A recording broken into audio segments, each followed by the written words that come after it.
بسم اللہ الرحمن الرحیم۔ لیکن حقیقت یہ ہے لوگ دوسرے کی آنکھ کا تنکا تک دیکھتے ہیں مگر اپنی آنکھ کے شہر تر بھی نظر انداز کر دیا جاتا ہے۔ بقول اکبر اپنے عیبوں کی نہ کچھ پرواہ ہے، غلط الزام بس اوروں پر لگا رکھا ہے۔ یہی فرماتے رہے تیغ سے پھیلا اسلام، یہ نہ ارشاد ہوا توپ سے کیا پھیلا ہے۔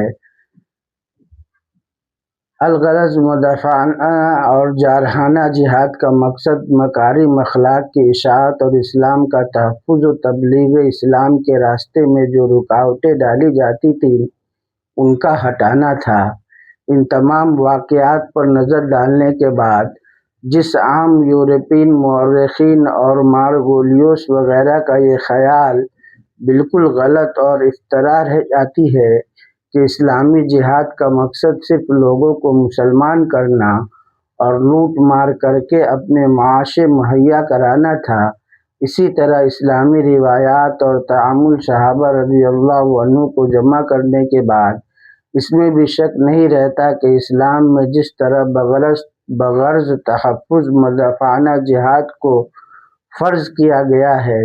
اسی طرح حفظ و ما تقدم اور موانع تبلیغ کو راستے سے ہٹانے کے لیے جارحانہ جہاد بھی قیامت تک کے لیے ضروری کیا گیا ہے۔ اور جس طرح مدافعانہ جہاد کی غرض لوگوں کو بہجز مسلمان بنانا نہیں ہے،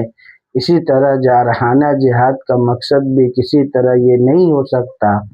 خصوصاً جب کہ اسلام کا وسیع دامن عین وقت جہاد میں بھی کفار کو اپنی پناہ میں لینے اور کفر پر قائم رہتے ہوئے ان کی جان و مال و عزت و آبرو کی اسی طرح حفاظت کرنے کے لیے پھیلا رہے ہیں جس طرح ایک مسلمان کی حفاظت کی جاتی ہے، جس میں مدافعانہ انداز اور جارحانہ جہاد دونوں برابر ہے، نیز دنیا میں حقیقی امن و امان قائم کرنا، ضعیفوں کو ظلم سے چھڑانا وغیرہ جو جہاد کے مقاصد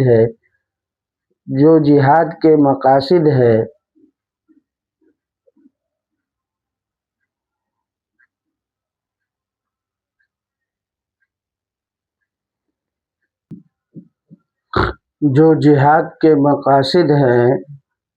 ان میں بھی دونوں قسمیں یکساں ہیں، اس لیے کہ کوئی وجہ نہیں ہے کہ اسلامی روایات کو منسوخ کر کے جارحانہ جہاد کا انکار کیا جائے، جیسا کہ ہمارے بعض آزاد خیال مورخین نے کیا ہے۔ اس مختصر گزارش کے بعد ہم اپنے اصلی مقاصد کو شروع کرتے ہیں۔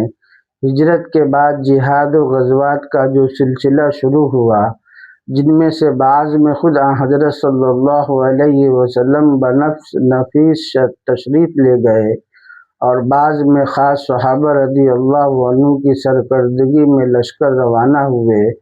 مورخین کی اصطلاح میں پہلی قسم کی جہاد کو غزوہ اور دوسری قسم کو سریہ کہتے ہیں۔ غزوات کی مجموعی تعداد 23 ہے، جن میں سے 9 میں جنگ کی نوبت نہ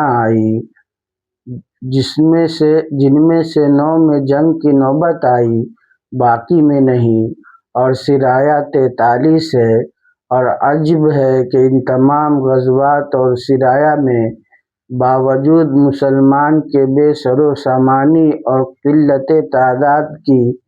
ہمیشہ فتح و نصرت اور انہی کا حصہ ہوتا تھا۔